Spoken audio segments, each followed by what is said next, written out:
What the hell is going on, everybody?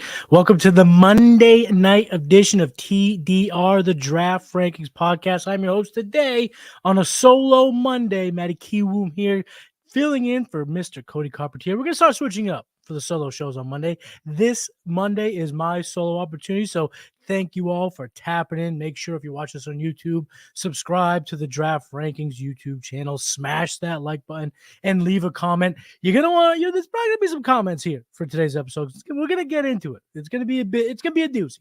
Very, very excited for today's show. But if you're listening via podcast, make sure you like, subscribe, rate and review, all that good stuff on the podcast version, Spotify, iTunes, wherever you're getting your podcast. But we're here Monday night solo show. Matty Kiwoom here, and I am talking about quarterbacks. I'm talking about 10 quarterbacks that could potentially be first-round draft selections in next year's NFL draft. And I'm not talking about all 10. Okay, we just saw a record year, 6 quarterbacks selected in the first 12 picks in last year's draft, which was a record. Not saying that 10 is going to happen this year. I would put the number at 3, maybe 4. I think there are 2 for sure locks. So that's how we're going to talk about 10 guys that could potentially be first-round caliber quarterbacks. I have 2 locks, 4 contenders, and 4 dark horses. And like I said, I would see 2 for sure going in round 1, potentially 3 or 4. And the reason why I think that is the Giants could be in desperate need of a quarterback a year from now. The Titans, if they fail with Will Levis here, they're going to be looking quarterback. Raiders are obviously going to be looking quarterback. Seattle Seahawks could potentially be looking at quarterback. The Pittsburgh Steelers, like now they have 2. They have 2 quarterbacks, right? Russell Wilson and Justin Fields. But what if neither work out? You know, they were both acquired on the cheap for a reason. So the Pittsburgh Steelers could potentially be in the QB market. And then the dark horse of dark horse, Dallas Cowboys. Our guy, Cody Carpentier, he's gone on record. He's seen some indicators that potentially are showing us a path to where Dak Prescott moves on and is no longer the Cowboys quarterback. So they could potentially be looking quarterback. All I'm saying is the NFL continues to be a QB needy team. There are plenty of teams that are still on the QB looking. They're out in the look-see. They're out in the woods looking for their QB to hunt down. So I'd say, like I said, 3 for sure. I think 2 for sure, but 3 or 4 are possible. So now I'm going to go through. Let's start at the top. 2 locks. First lock I'm going to talk about, Carson Beck from Georgia. Carson Beck is 6'4", 220 pounds, so he has the right size for the NFL. Last year was his first year as a starter, and what he showed was immense accuracy. Let me see this. Completion percentage over 70%, 72.2%. He had a 91.5 offensive grade, a 90.8 passing grade on PFF. 24 touchdowns to 6 interceptions, almost 4,000 passing yards.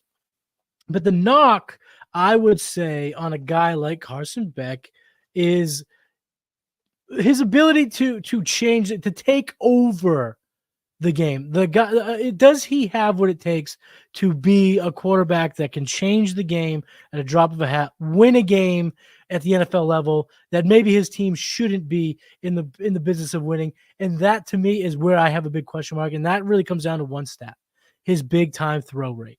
It's far below a lot of the guys in his range. We talk about grades here. So can he stick and make the tough throws downfield? We'll find out find that out for sure this year when it comes to Carson Beck. The Georgia Bulldogs have a tough SEC schedule. They're on the road against Alabama, Ole Miss, and incoming Texas. If Carson Beck can lead the Bulldogs through this gauntlet, get them into the playoffs, fight for a national championship, and be the reason why they are there. They lost A.D. Mitchell. They lost Ladd McConkey. They lost Brock Bowers.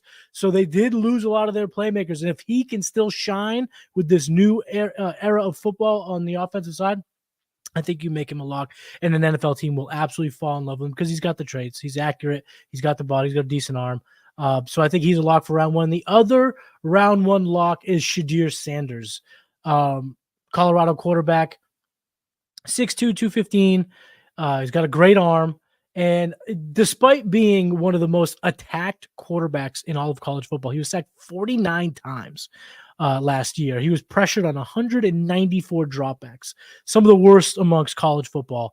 Colorado, they did a Coach Prime. They brought in a bunch of offensive linemen to potentially keep Sanders upright. If Sanders can come in and they're in the Big 10 or Big 12, I think they're in the Big 12. Yes, so they play in the they're in the Big 12 or Big 10. This whole thing's got me screwed up. But either way, if Colorado can play throughout the entire season like they played in the first 3 games last year, Sanders, who has the talent, who has the swag, the je ne sais quoi, the spotlight ability, he has the marketability, he has everything that an NFL team is going to want in their starting quarterback, their franchise quarterback. And I do believe he has the right stuff. We did a QB scouting showdown here on the channel, me, Seth, and Cody. Cody talked a lot about Shedeur Sanders. So if you want to hear more about Shedeur Sanders, go check out that the Friday night scouting showdown from 2 weeks ago, and you can get an even more in-depth look at Shedeur Sanders. But he's a guy that I see as a no doubt lock for round 1. The next quarterback I'm going to talk about is the first quarterback in the contenders tier. So 4 quarterbacks that I think have what it takes to be a first-round pick. And if they do, if they play the right way, they have a good season. I think they are contenders to be first-round draft selections. The first guy I am going to talk about is Jalen Milroe, 6'2", 220 pounds, quarterback from Alabama. It will be his first year under center with Kalen DuBois. I am not good. My brain is just not working today. But the new head coach is in. Nick Saban's out. Kalen DuBois. I think it's DuBois. Cody, shout out to you. Leave in the comments. How did I get that right? I think I got that right. Either how. Jalen Milroe, he's a raw talent, but he's athletic, man. And he is a playmaker. This kid is agile around the pocket. He can make he's very, very good, running downfield, making plays. Sometimes I do worry he plays a little bit too much hero ball. 6'2", 220 is good for the NFL. He could probably take a hit, but you don't want your quarterback living on his backside. So that's something I hope he works on this year. But when we're talking about those big-time throw rates, second in the country last year with 9.1%. So he's always looking to attack downfield. And I think that this year he is going to be a Heisman Trophy candidate again. Alabama is going to have their biggest challenge yet without Nick Saban. New team. SEC just brought in some big-time players in terms of big-time football programs. So, again, Jalen Milroe is one of those guys to look out for as a contender that could get into round number 1. The next quarterback I'm going to talk about is a quarterback that's been around quite a bit. He is heading into his 5th year at the NCAA level. Cam Ward, quarterback at the University of Miami. He was at Washington State last year, but he's got size 6'2", 223. And this is a kid now that has 3 seasons over 3,000 passing yards at the collegiate level. He's had 4,600 passing yards. I know it was at a lower level college, but still he's shown to be pretty prolific and pretty accurate. And last year, 77.5 passing grade on PFF. He is my candidate to be this year's Bo Nix or Michael Penix. He is the guy that I could see, having, the guy that brings the experience to the table, wins a bunch of games at Miami, who does have a pretty tough schedule, but I think will be in contention to be one of those playoff teams. Remember, the playoffs are expanding this year in college football. So if Cam Ward shows up at Coral Gables and lights it up, and he is a Heisman finalist, a Heisman contender, you could absolutely look at him as being one of those quarterbacks that shoot up into round number 1. He's going to bring the experience with a ton of snaps at the collegiate level. He's now played at 3 different schools, which I don't know how the NFL looks at that now. I think we're still early in that game, but as you saw, Michael Penix, Bo Nix, Jaden Daniels, 3 quarterbacks that played for 2 multiple schools in college. So the experience, I think, does matter. So Cam Ward is a guy I could see creeping into round number 1. The next contender, obviously, Quinn Ewers, former 5-star blue chip, one of the best high school prospects we've seen with Ohio State, then transferred to Texas, 6'2", 195, a little light for quarterback. But the thing about Quinn Ewers, he brings a lot of intangibles that again, I think the NFL would like in their franchise. I just don't know if he has the talent and the overall skill set to be a first round pick. I think where we see him settle is more into that third round, depending on he could be the fourth or fifth quarterback off the board, but I think that'll come more in the third round. But again, a guy that's been in the spotlight, who's shown improvements now over his 2 years on the field. He went from a 70.9 to an 85.6 pass grade. So we're talking about a guy that's gotten better. He's going to have a chance to ball out this year. There are sick weapons in that Texas passing game. So he has a chance to eclipse, 3,800, maybe push 4,000 potentially and be in that Heisman race. And again, as well as I do, once you're in that Heisman race, you are now going to be in the zeitgeist of the first round. So whether, if Carson Beck or Shadir Sanders wins, I think that just solidifies it. But Jalen Milroe, Cam Ward, Quinn Ewers, these players play up to a level in which they're recognized as one of the best in the country. Again, that's going to put you in that driver's seat, that contention, in that atmosphere of a first-round pick. And that could also go for this next guy I'm talking about, and probably my second favorite quarterback in this class. Just favorites. I don't think he's the second best, but if I had to rank it, he's probably my second favorite quarterback. The second guy I'm most excited about, and that's Jackson Dart. He went to USC, another former blue chip 5-star kid coming out of high school, went to USC, didn't work out, moved over to Ole Miss, and last year was at his breakout party. 88.7 pass grade, 3,300 passing yards, 23 touchdowns, only 5 picks, a 9.3 yards per attempt. So he was ranking amongst some of the best in the nation in those statistics, top 10 in yards per attempt. He was sitting there in the top 10 of passing grade. And another guy who was able to chuck deep, a guy that was able to complete passes deep. And again, another guy who is going to have weapons heading into this year. They had Juice Wells, who's a great receiver. Of course, they have Trey Harris. If you want to hear more about Trey Harris, go over to the wide receiver prospect showdown. My man Sethi D talked a little bit about Trey Harris. So there's going to be playmakers. And this team, Ole Miss, is a dark horse to win the national championship. It's going to be tough for them. Their odds are probably going to be pretty stacked against them, given the SEC and the teams they're going to have to play against. But, Lane Kiffin has built a strong football program down there. And Jackson Dart has been a big reason why. We saw him play fantastic in the bowl game against Penn State, where he threw for 379 yards, 3 touchdowns to 0 interceptions. He's sneaky, mobile. When I watch him play, I think he kind of looks to me kind of like that Alex Smith archetype. I know I use that a lot, but I think it's apt because it gives you a range of outcomes where he was a highly, highly touted high school and college prospect, but then didn't necessarily succeed in the professional level. So it just gives you a good range of what the potential is. But Jackson Dart is a kid I'm excited about. Again, another Heisman Trophy potential finalist even. So that's it. Those are the 4 contenders. Now I'm going to get into the 4 dark horses. Now we're going to get some fun.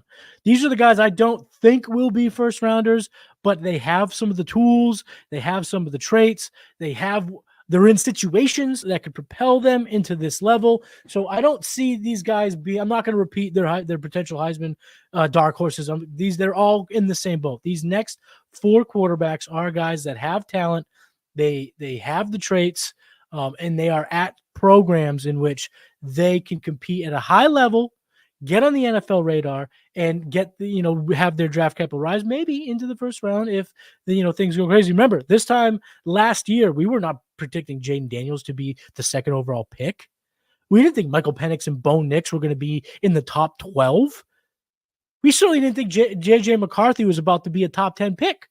These things develop over a season. So these are the 4 quarterbacks that have the traits, have the skill set, and are in the situations to become a potential first-round pick. The first quarterback I'm going to talk about is the quarterback that I dove into 2 weeks ago on the prospect showdown, the scouting showdown here on the channel. Remember, check that out. It's great information. Me, Seth, Cody go very, very deep into the prospect profiles and kind of sell these prospects as if we were the scouts trying to tell our GM we're planting that flag these players. So Will Howard is the guy I talked about. And the thing that Will Howard brings to the table is his insane size. 6'5", 242 pounds. He's got the arm strength. He's got the mobility. He's an insanely talented weapon in, goal to go or red zone situations. He plays with that cowboy-esque style, much like a Josh Allen. again, it's always tough to throw out that comp, but at 6'5", 242 on Ohio State, Jeremiah Smith, Emeka Egbuka, Carnell Tate. I mean, there's so many good playmakers in that offense that if he goes and lights it up, he pushes 3,500 yards. He shows, 30 touchdown upside with only 5 or 6 interceptions, wins big games, beats Michigan, gets in the playoffs, fights for a national championship. This is the type of guy that we could be talking about next year when it comes to the draft prospect. Like, oh, this guy, of course. Why didn't we see this guy coming down the pipeline?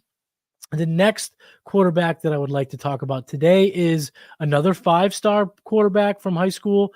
He's in a big-time program, Connor Wegman from Texas A&M, 6'3", 215 pounds. He's going into his junior season, so he could stick around as a senior, but if he balls out, he could be a guy that jumps early, becomes an early declare. Only saw him in 4 games last year, but he looked damn good in those 4 games. Had 2 games over 330 yards, had a 5 touchdown to 0 interception game. So Connor Wegman, a guy at Texas A&M. And again, A&M is looking to be that program, takes the jump, becomes ultra competitive in the SEC. And if it's on the back of a Connor Wegman, a guy who has shown flashes in those 4 games, a guy that has had the excitement, the pedigree, the expectations, if you will, to be a difference maker at the collegiate level, I definitely see a path in which Connor Wegman becomes a first-round potential draft pick. Again, these are guys that have traits. They may not be in the forefront. They might not be locks. These are the dark horses. So that's where we go there. The next quarterback that I'm going to talk about is another transfer. He went from Duke over to Notre Dame, and that's Riley Leonard. Riley Leonard last year, he came in with some hype, had a big upset win, Duke over Clemson, but then just didn't necessarily have the big time games throughout the entire season that I thought he probably would. But again, a big kid, mobile quarterback, former basketball player, super good athlete, and of course, wearing that gold helmet, a lot of people can become very entranced, very excited about the Notre Dame quarterback who can lead the Fighting Irish back to the promised land. So there's an outside chance, but there is a chance. And the 10th and final quarterback that I'm going to talk about today is Dillon Gabriel. Now, Dillon Gabriel, he's been playing college quarterback for about 12 years. We've seen him play for the Central Florida. We've seen him play for Oklahoma. And in 2024, we will see him play for Dan Lanning and the Oregon Ducks. Now, why do I think he's a dark horse to be a first-round pick? This is the guy, much like Cam Ward, that could be that experienced quarterback that drives his way into the first round because he's very proficient. And what we saw from Dan Lanning in that offense at Oregon, he was able to take, I'm not going to call them subpar prospects, but we saw Troy Franklin fall. We saw Bucky Irving fall. Bo Nix didn't fall in the draft. He went 12th overall, but he was the 6th quarterback selected. But all 3 of those players had crazy production at Oregon. Could that happen again for Dillon Gabriel, who brings he brings good traits to that offense? I mean, we're a guy that grades well, whether he's at UCF, whether he's at Oklahoma or at Oregon. The kid grades well. He throws the ball with accuracy, throws the ball downfield. He's got a good adjusted completion percentage, and now he's going to have Evan Stewart, Tez Johnson. He's going to have a lot of weapons at Oregon. He's going to have a chance to play in big-time games all season now that they're no longer in the Pac-12. He began going against Big 10 talent, so it's going to put him on the national stage. And does he become a first-round pick? It doesn't seem potentially likely, but again, it is possible. So that's 10 quarterbacks that we could potentially see in the first round. My locks: Carson Beck from Georgia, Shedeur Sanders from Colorado. The contenders is the Alabama quarterback Jalen Milroe, Miami's Cam Ward, Texas's Quinn Ewers, and Ole Miss's Jackson Dart. And the fun ones, the dark horses that could be potential first-round picks: Ohio State's Will Howard, Texas A&M's Connor Wegman, Duke transfer now at Notre Dame, Riley Leonard, and to cap it off, Dylan Gabriel from the Oregon Ducks. I'm Matty Kiwoom. This is TDR, the draft rankings. Make sure you're liking this video. Make sure you subscribe to the draft rankings YouTube channel. Get those likes way up. Leave the comments. Who did I leave off? Who have I forgotten? Make sure you leave in the comments. We'll chat about it there. And for all the podcast listeners, make sure you rate and review. Keep these gnomes going. We love doing this. We love bringing you guys all the draft breakdowns, even at sicko levels here in June. And make sure you come back Wednesday and Friday for more TDR goodness here at the Draft Rankings podcast. I'm Matty Kiwoom. I will see you next time